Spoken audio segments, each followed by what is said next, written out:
నిజామాబాద్ జిల్లా సర్పంచ్లకు సంబంధించిన కొన్ని ఒపీనియన్స్ మనం తీసుకుందాం. నిజామాబాద్ సర్పంచ్లు ఇక్కడ ఉన్నారు, వారితో మనం మాట్లాడిద్దాం. ఇక్కడ లేని కొంతమంది సర్పంచ్లు కూడా వాళ్ళ ఇష్యూస్ మన దృష్టికి తీసుకొచ్చారు. ఒకసారి స్క్రీన్పై ముందవి చూద్దాం. మా ఊరు చాలా వ్యవసాయపరంగా ముఖ్యమైన ఊరు. పశువులకు గొర్రె కాపర్లు కానీ పశువుల కాపరు సంబంధించిన విలువైన ఊరు మా గ్రామము.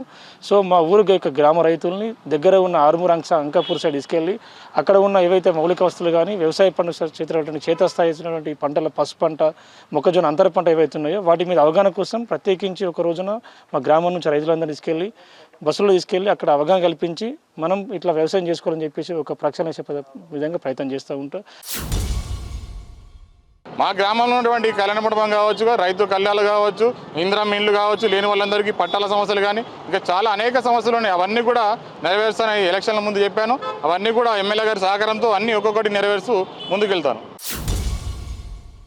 డ్రింకింగ్ వాటర్, డ్రైనేజ్ వ్యవస్థ, సీసీ రోడ్లు, ఈ విషయాల్లో ఇవి గ్రామం చాలా పెద్దదైంది కాబట్టి ఈ సమస్యలు చాలా ఉన్నాయి. ఇంకా చేయాల్సిన పని చాలా ఉంది.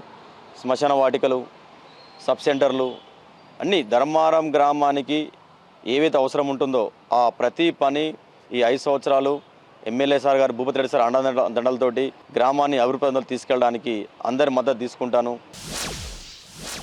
సో నిజామాబాద్ జిల్లాకి సంబంధించిన సర్పంచ్లు ఇప్పుడు మనతో పాటు ఉన్నారు. సార్ మీరు మాట్లాడేటప్పుడు మీ పేరు, ఎక్కడి నుంచి వచ్చారు, మీ సమస్య చెప్పండి. నేను దేగాం గ్రామ సర్పంచ్, నిజామాబాద్ జిల్లా ఆర్మూర్ నియోజకవర్గం.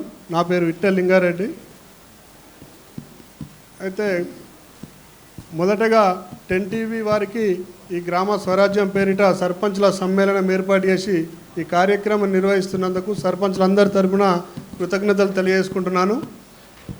అయితే గవర్నమెంట్ ముఖ్యంగా సంక్షేమం, అభివృద్ధి 2 కళ్ళ లాంటిది. 2 కార్యక్రమాలు నిరంతరం నిర్వహిస్తూ ఉంటుంది. అభివృద్ధి కార్యక్రమాలకు అంటే ఊర్లలో సీసీ డ్రైన్లు, సీసీ రోడ్లు, మౌలిక వసతుల కల్పనకు అభివృద్ధి కొరకు ఫండ్స్ ఏ రకంగా వస్తున్నాయో, ఎట్లాంటి ఇబ్బందులు ఉన్నాయో ఇందాక పెద్దలు కూడా చెప్పినారు. అయితే నేను గమనించింది ఏంటంటే ఈ సంక్షేమ కార్యక్రమాలలో కొన్ని గృహజ్యోతి ఉంటుంది, ముఖ్యంగా పెన్షన్ ఉంటుంది. వాళ్ళు ఈ సంక్షేమ కార్యక్రమాలు అందడానికి ఎలక్షన్ టు ఎలక్షన్ వరకు ఆగాల్సి వస్తుంది.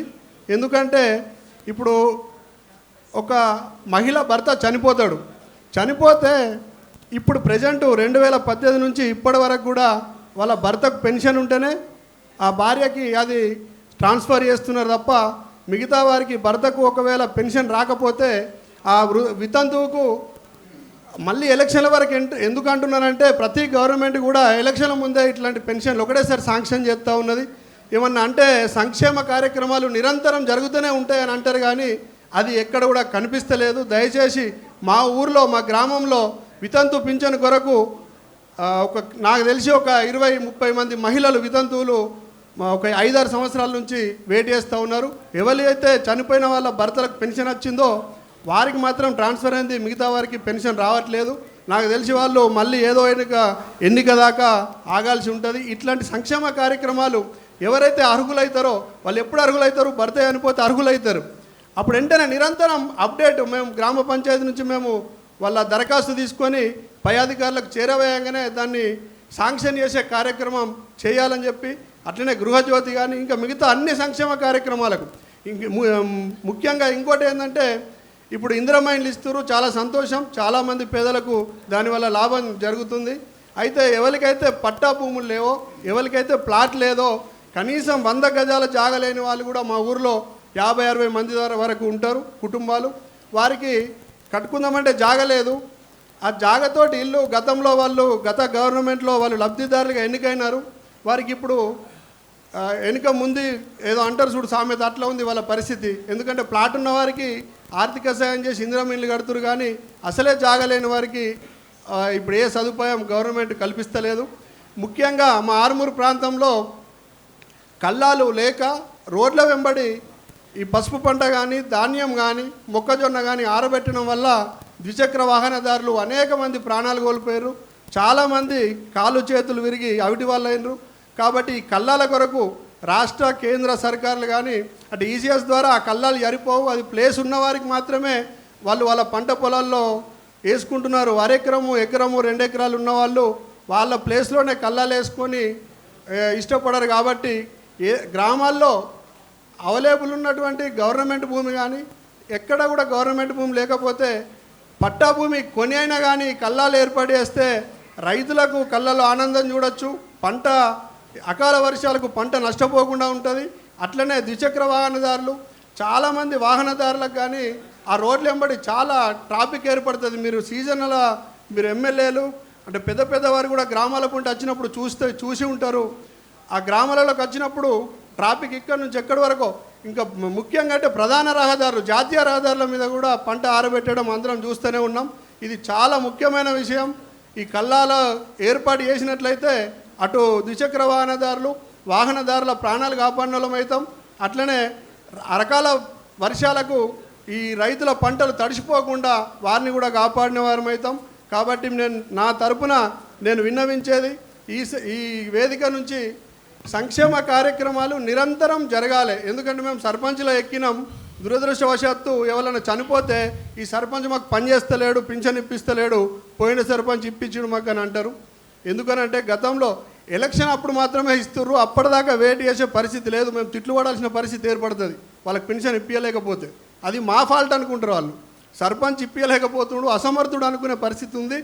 కాబట్టి ఇవన్నీ కూడా గమనించాలని, ఇవన్నీ కూడా ప్రభుత్వం దృష్టికి వేదిక మీద ఉన్న పెద్దలు 10 టీవీ న్యూస్ వారు ప్రభుత్వం దృష్టికి తీసుకుపోయి ఇవన్నీ పరిష్కరింపజేయాలని చెప్పి మా యొక్క విన్నపం. థ్యాంక్ యూ అండి సర్పంచ్ గారు, థ్యాంక్ యూ వెరీ మచ్. నా పేరు అప్పాల గణేష్, గోవింద్పేట్ గ్రామం, ఆర్మూర్ మండల్, నిజామాబాద్. అయితే పల్లెలు అభివృద్ధి చెందాలంటున్నాం, పారిశుద్ధం అన్నీ మంచి చేయాలనుకుంటున్నాం. కాకపోతే ఆ పారిశుద్ధ కార్మికులు అయితే పనిచేయడానికి ఇష్టపడతలేరు. వాళ్ళ సాలీలు 9,000 రోజుకు ఎంత పడుతుందంటే 300 సుఖ పడతలేదు. ఆ చేసే పనికి అది సరిపోదు. ఖచ్చితంగా ప్రభుత్వం వాళ్ళకు ఒక 15,000 రూపాయలు అయితే ఖచ్చితంగా ఇవ్వాలా, అయితేనే వాళ్ళు ముందడికి వస్తారు. అదేవిధంగా సెంట్రల్ ఫండ్ వేస్తున్నారు, స్టేట్ ఫండ్ ఆపుతున్నారు. సెంట్రల్ స్టేట్ 2 ఫండ్లు ఒక్కసారి వేస్తేనే మన పల్లెలు ముందడు జరుగుతాయి. అదేవిధంగా 2011 జనాభా ప్రకారం ఫండ్ అనేది వస్తుంది. 2000 జనాభా ప్రకారం నా ఊరు జనాభా 3,900, ఇవాళ 6,000కి వచ్చింది. ఆ నిధులు ఎట్లా సరిపోతాయి? ఖచ్చితంగా జనగణన చేయాలా, చేసి ఈ జనాభా ప్రకారం మాకు ఫండ్స్ ఇవ్వాలని నా యొక్క డిమాండ్. అదేవిధంగా మిషన్ భగీరథ ద్వారా ప్రతి రోడ్డు ఖరాబ్ అయింది. విలేజ్లో మెయిన్ రోడ్ మొత్తం ఖరాబ్ అయింది. పిల్లలు స్పీడ్ పోతున్నారు. ఆ ప్రతి మిషన్ భగీరథ ద్వారా ఖరాబ్ అయిన రోడ్లని ప్రభుత్వం దృష్టి తీసుకుపోయి ఆ రోడ్లు డాంబర్ రోడ్ వేస్తారా, ఇంకేం వేస్తారా అనేది కొంచెం ఆలోచించాలా. ఇందిరమ్మ ఇండ్లు కానీ ఇలా పెన్షన్ కానీ అన్నీ కొంచెం మా సర్పంచ్లకు ఒక మాట రాకుండా మీరు చేస్తారని ఆశిస్తూ ఈ అవకాశం ఇచ్చినటువంటి 10 టీవీ వారికి నా యొక్క ధన్యవాదాలు. మాది నిజామాబాద్ డిస్టిక్. నా పేరు బబ్బిల్ నట్టు, నిజామాబాద్ డిస్టిక్, జక్రాన్పల్లి మండలం, అరుగులు గ్రామం. వేదికపై ఉన్న పెద్దలందరికీ మరియు నాతోటి సర్పంచ్ల గారందరికీ నా యొక్క ధన్యవాదాలు. ముఖ్యంగా 10 టీవీ వాళ్ళు అది ఈ ప్రోగ్రాము చాలా మంచిది, గ్రామ స్వరాజ్యం చేయడం. దీంతో మేము ఇంకా ముందు అన్నీ తెలుసుకుంటామని, అంటే మాకు తెలియని విషయాలు కూడా తెలుస్తాయి. ఇటువంటి ప్రోగ్రాలు ఇంకా ఎన్నో పెట్టాలని నేను కోరుకుంటున్నా సార్. మీకు ధన్యవాదాలు. అంతేకాకుండా సార్, నేను ఉపాధి హామీలో 18 సంవత్సరాలు క్షేత్ర సహాయకుడిగా చేసి ఈ 5 సంవత్సరాలు నేను అంటే ఎస్సీ రిజర్వేషన్ వచ్చింది, దాంట్లో నిల్చుండి 5 సంవత్సరాలు మీకు సేవ చేస్తారని గడప వెళ్ళడం జరిగింది. నామినేషన్ వేసిన తర్వాత వెళ్ళాను, గెలిచిన తర్వాత కూడా ఇంటింటికి వెళ్ళాను సార్. వాళ్ళకు ప్రమాణ స్వీకార మహోత్సవంలో వాళ్ళకి హామీ ఏమి ఇచ్చినట్టే మన అందరిది ఒకటే కుటుంబం, ఇక్కడ వర్గాలు లేవు, ఏం లేవు, పార్టీలకు అతీతంగా మనం గ్రామాన్ని అభివృద్ధి చేసుకుందామని చెప్పడం జరిగింది. మరియు వితంతు పెన్షన్లు అన్నగారు అదొక సమస్య.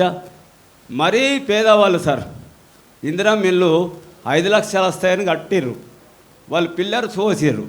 ఈ జీపీఎస్ ద్వారా వాళ్ళకి పేమెంట్లు రావని ఇది అదవుతుంది సార్.